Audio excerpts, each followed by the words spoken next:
La quatrième de couverture. La quatrième de couverture, c'est ce qui est à l'arrière d'un livre. C'est un critère de choix essentiel. J'aime bien les lire, les quatrièmes de couverture. C'est une sorte de petite lucarne, en fait, qui serait ouverte sur le contenu réel de l'œuvre. C'est ce qui va nous intéresser aujourd'hui.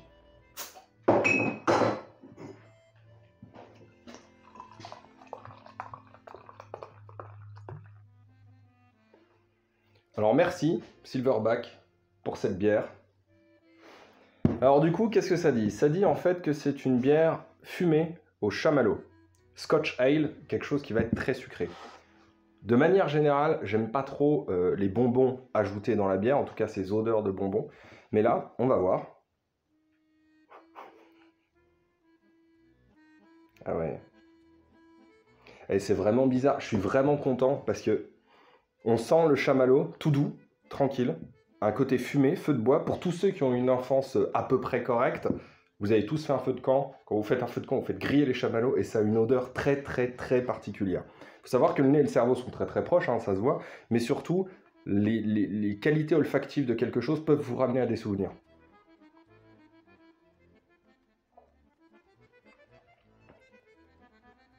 Putain, c'est un scandale.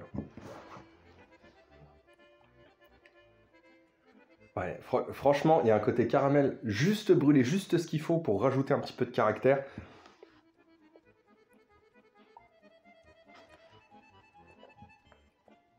Le côté fumé, il est présent, sans être, sans arriver et puis chambouler tout. Vraiment comme le chamallow qu'on a fait trop brûler, ce serait pénible. Et là, c'est vrai. Putain, mais c'est.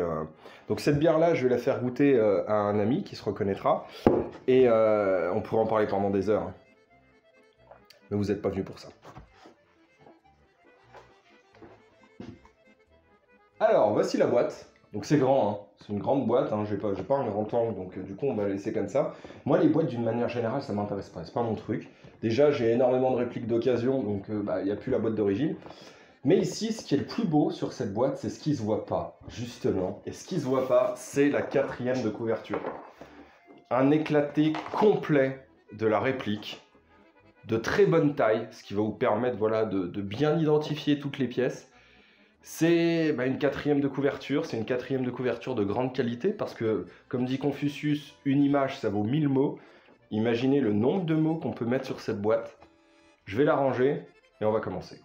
Merci Silverback, merci de m'avoir envoyé cette réplique gratuitement. Cette réplique que je vais garder, c'est un cadeau, je l'ai reçu le 15 juin et c'était mon anniversaire, donc c'est vraiment nickel.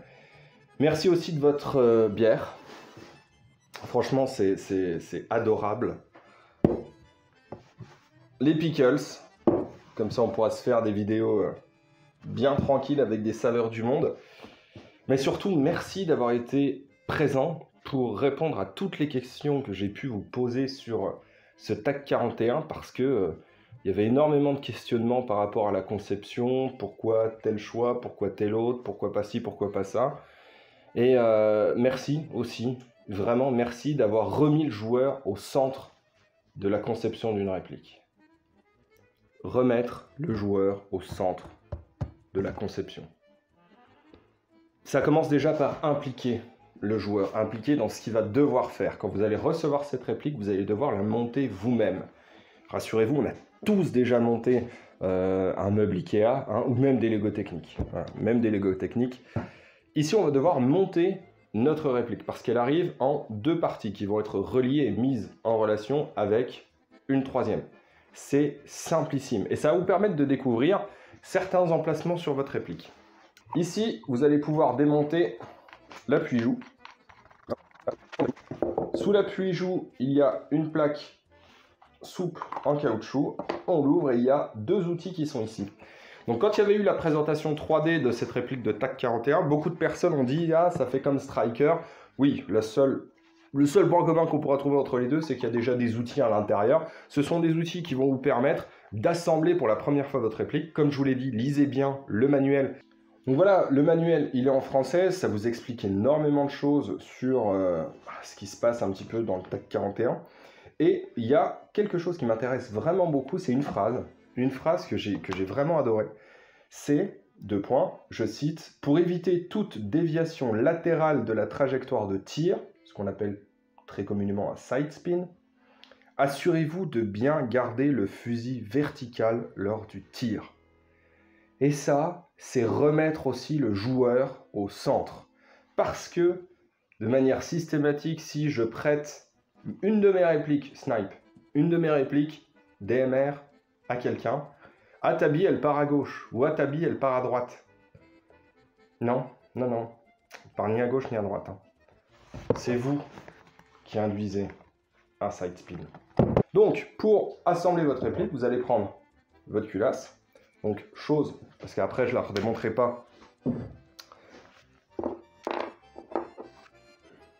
Ce petit outil qui est ici, qui sert à serrer justement votre appui-joue, va vous permettre de pouvoir dévisser ici votre tête de cylindre.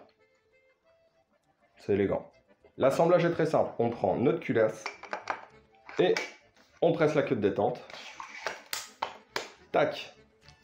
Elle est mise. Simplement, si vous armez, vous allez retirer votre culasse.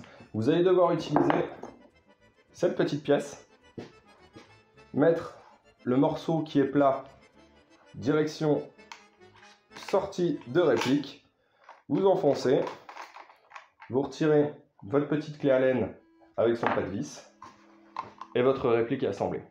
Donc le fait de devoir assembler une fois sa réplique va finalement désacraliser le démontage. Ici, vous savez que si vous voulez changer le ressort sur ce TAC 41, vous enlevez ici le pin qu'on vient d'ajouter, vous retirez votre culasse, vous démontez la tête de cylindre, vous enlevez votre piston, vous changez de ressort, vous remettez votre piston, vous resserrez et vous remontez. En mettant le joueur directement dans un assemblage, ça lui permet en fait de comprendre comment fonctionne une partie de sa réplique.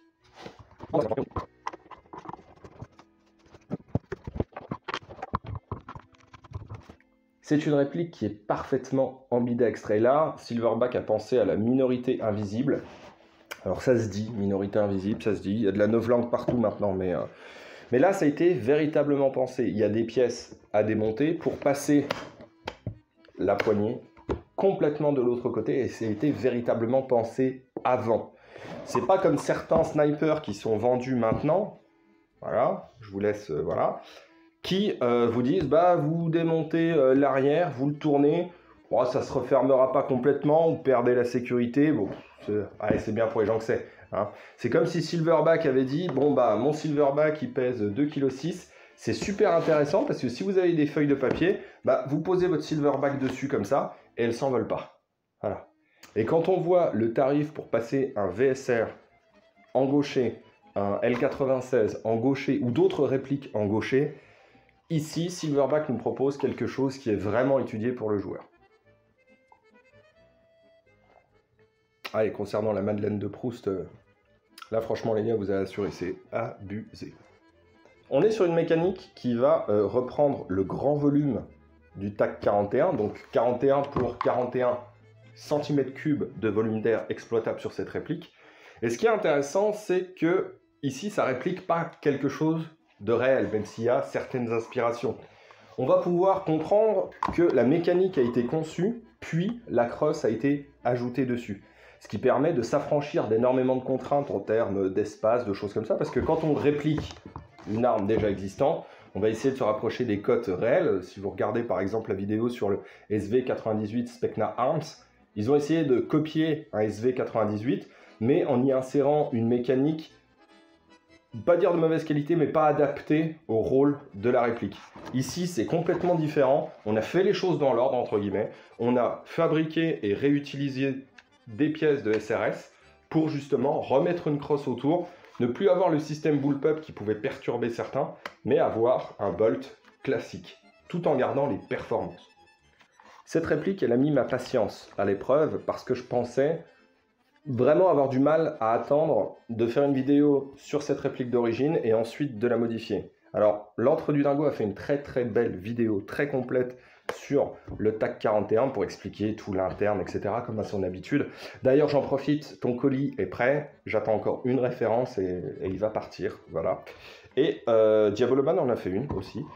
Ici, on va garder la réplique d'origine, on va voir ce que ça donne en sortie de boîte, parce que comme je vous l'ai dit et comme je vous le répète depuis le début, Silverback a mis le joueur au centre de la conception. Et des joueurs, il y a des gauchers, on l'a vu. Et dans les gauchers et même dans les droitiers, il y a des joueurs qui modifient leur réplique et il y a des joueurs qui, peu importe les raisons, ne modifient pas leur réplique. Et aujourd'hui, on va parler de la deuxième catégorie. J'attendais aussi la bière pour faire la review. Alors, on va passer au chargement. Donc, c'est une rétention un petit peu comme les AK. On a un tout petit mag qui fait 48 billes quand même, mais qui est... Alors, ce que j'aime bien dessus, c'est la taille des vis. Voilà. Pas de vis dans du plastique. Là, on est sur des vis de grande qualité. On sait qu'on va pouvoir monter, démonter quasi indéfiniment cette réplique sans avoir de souci de filetage qui part en vrille. C'est de la 0,36 ATM. La réplique, elle sort à 1,4 J hop-up réglé en 0,36. Hop. Et on va insérer le chargeur dans la réplique. Tac. Donc on entend des billes partir. Il y a 20 billes qui vont remplir une rampe qui va aller jusqu'au bloc hop-up. Alors ça a été un choix. Ça a été un choix pour conserver justement la mécanique du TAC 41 et la mécanique donc du coup du SRS pour garder ce gros volume d'air. Parce que si vous avez un système de chariotage, la course de votre culasse doit être plus courte que la distance qui sépare votre bloc hop-up de votre chargeur, ce qui fait qu'on perd en volume. Donc ici, vous avez, quand je vais retirer le mag, 20 billes, ici, qui servent juste à pousser les autres et à remplir cette rampe. Donc je vais en mettre encore quelques-unes. Je ne sais pas combien il y en a, je ne suis pas à fond, mais il y en a 48 quand on est blindé, on peut monter à 49 si, enfin bref, 48. 48 billes, c'est beaucoup. Hein. 48 billes, mine de rien, c'est beaucoup. Alors nous, on a eu la chance, quand on nous a envoyé le TAC 41, d'avoir un mag supplémentaire, mais qui ne sera pas présent quand vous allez acheter votre TAC 41 chez vos revendeurs. Ce qui me permet, moi, d'avoir un emport de 96 billes. 96 billes, c'est pas mal, surtout quand on voit les performances d'origine de cette réplique. Au niveau du réglage du hop-up, on est sur un TDC. Ici, on a 50 positions différentes, avec à chaque fois un petit clic qui va permettre vraiment de sélectionner la trajectoire que l'on veut.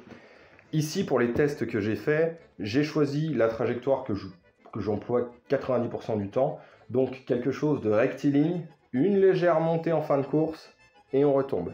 Et le réglage de mon optique, voilà, là c'est un point rouge, voilà, parce que j'ai essayé avec mon ancienne lunette, mais mon ancienne lunette est très fatiguée, 8 ans d'utilisation, trop compliqué à régler, ça se dérègle en permanence et ainsi de suite, donc j'ai préféré prendre un point rouge, et je vais faire coïncider mon point rouge avec ma bille, quand ma bille est au plus haut, avant la chute, ce qui me permettra, rectiligne, une montée, moi je coïncide ici, d'être précis environ exactement à toutes les distances. Ce qui fait que cette lunette est zérotée pour la distance la plus longue avec ma trajectoire de bille. On fera une vidéo sur les trajectoires de billes parce que là aujourd'hui c'est pas le sujet. Mais pour vous dire que le hop-up se règle très très bien. Et si vous allez dans une association où on vous dit réglage hop-up à 0, vous vous remettez à 0 et vous pouvez resélectionner précisément le hop-up que vous aviez avant. Et en 3 billes, c'est réglé. Quand mon hop-up est réglé, je suis à 6, ce qui me permet en 0,36 d'avoir encore une plage de réglage et ça va se soulever. Je peux jouer en 0,40, 0,43. C'est peut-être un peu trop lourd la 0,43. C'est un jeu hop-up 60 degrés d'origine qui fait très très bien son boulot. Vraiment très très bien son boulot. Grande régularité. J'ai fait plusieurs tests. Là, je vais vous montrer les tests de tir à 60 mètres.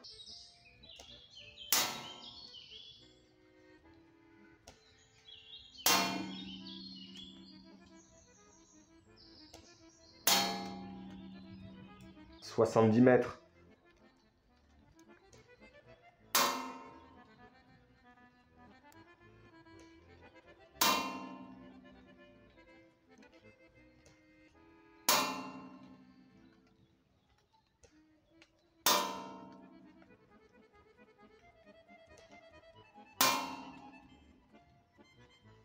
Et un peu plus loin, je ne vais pas dire à combien on est plus loin parce que ça n'a aucun intérêt.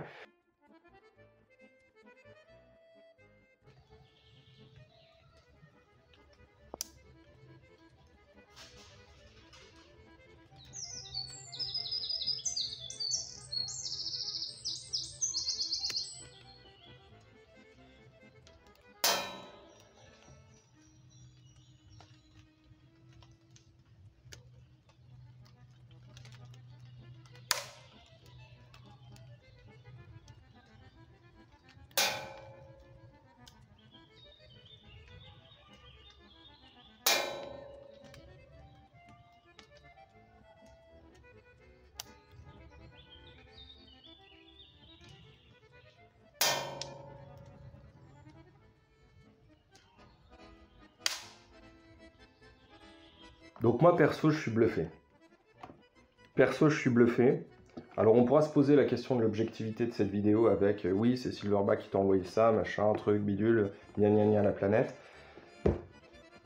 Voilà, d'origine, donc 420 €, on pose un optique comme ça, on achète de la 0,36, peu importe la marque, à 70 mètres on touche.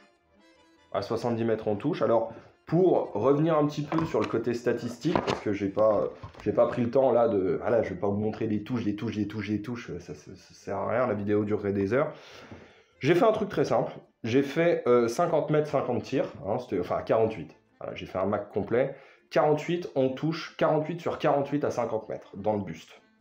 Voilà, 48 sur 48 à 50 mètres. Si vous vous souvenez de la vidéo du SV98 Specna Arms, on n'y était pas, clairement pas. À 60, je me suis dit, bah, continue sur ta lancée, ça a été 60 billes. Et à 70 mètres, ça a été 70 billes. À 60 mètres, je touche 54 fois sur 60. Ce qui fait du 9 sur 10.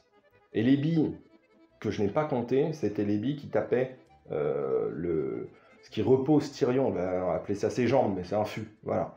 Donc 54 fois, pardon, sur 60. Donc là, à 70 mètres, j'ai fait 70 billes. 70 billes, 70, 60, 60 et ainsi de suite. Et bon là, ce qui est bien, c'est que le rechargement, c'est super souple. Donc du coup, on n'est pas du tout fatigué.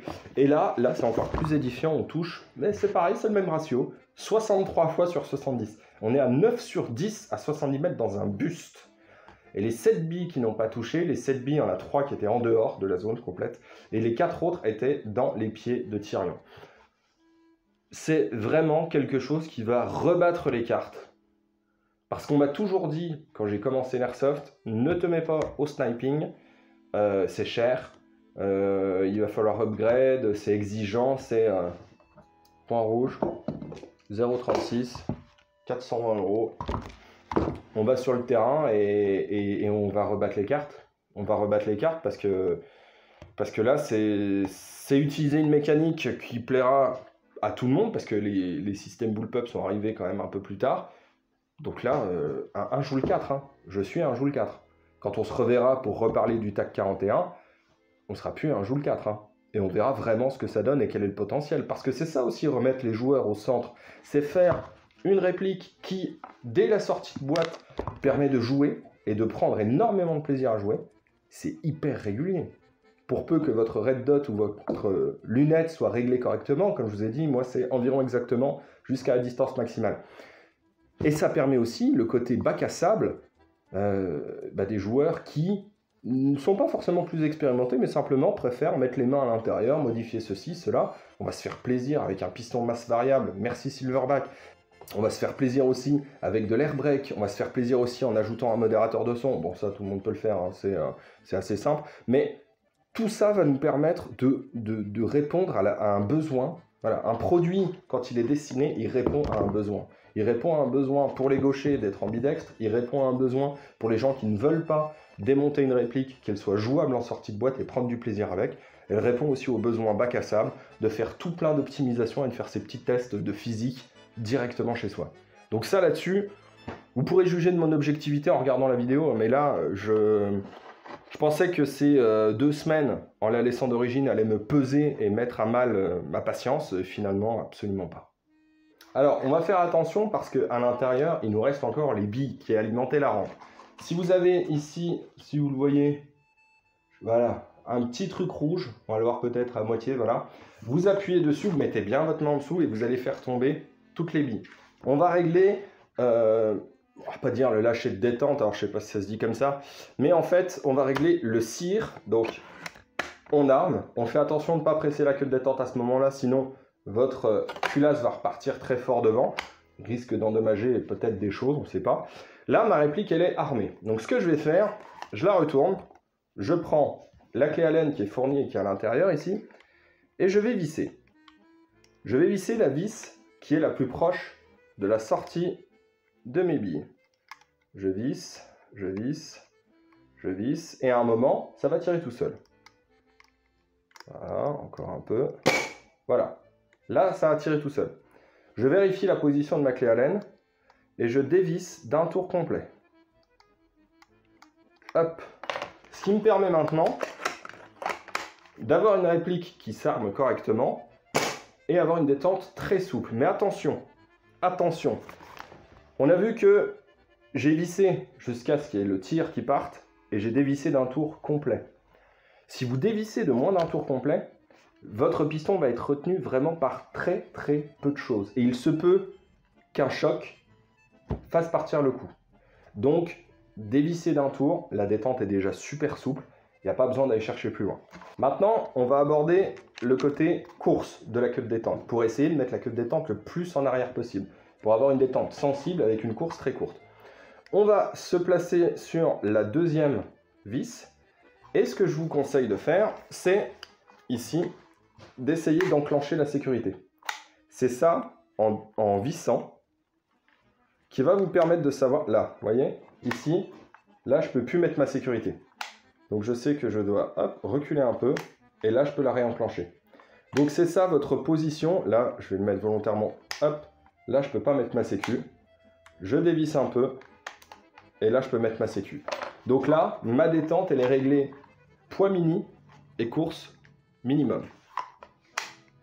Hop, on enclenche, ça tient, tac, et ça tire. Donc ces réglages-là, faites-les, c'est toujours intéressant de pouvoir les faire. Les outils, vous avez bien vu que ça sert, voilà, c'est pas des outils de travail, hein, c'est vraiment sur le terrain. Si vous voulez changer votre ressort, si vous voulez régler la course de votre queue de détente, faites-le chez vous, ce sera quand même nettement plus simple. Ces outils-là, c'est véritablement du dépannage, c'est hyper intéressant de les avoir mis dedans. J'avais adoré ça quand j'avais vu les strikers Amoeba. Moi, je ne vais pas être là pour vous dire s'il faut l'acheter ou pas. Moi, je suis vraiment, vraiment content de l'avoir, qu'on me l'ait envoyé, etc. Le fait que ce soit en bidextre, enfin, tout ce que j'ai pu dire dans cette vidéo, c'est léger, ça peut jouer avec une red dot. Là, vraiment, pour celui qui veut un snipe en sortie de boîte, c'est 420 €, c'est un coût. Voilà, il faut savoir est-ce que vous voulez le mettre, pas le mettre, mais c'est 420 €, point. C'est 420 €, vous prenez vos billes, vous prenez red dot ou la lunette que vous avez déjà. Pour ceux qui ont déjà des SRS, vous allez pouvoir réutiliser, si vous avez investi piston masse variable avec air brake, etc.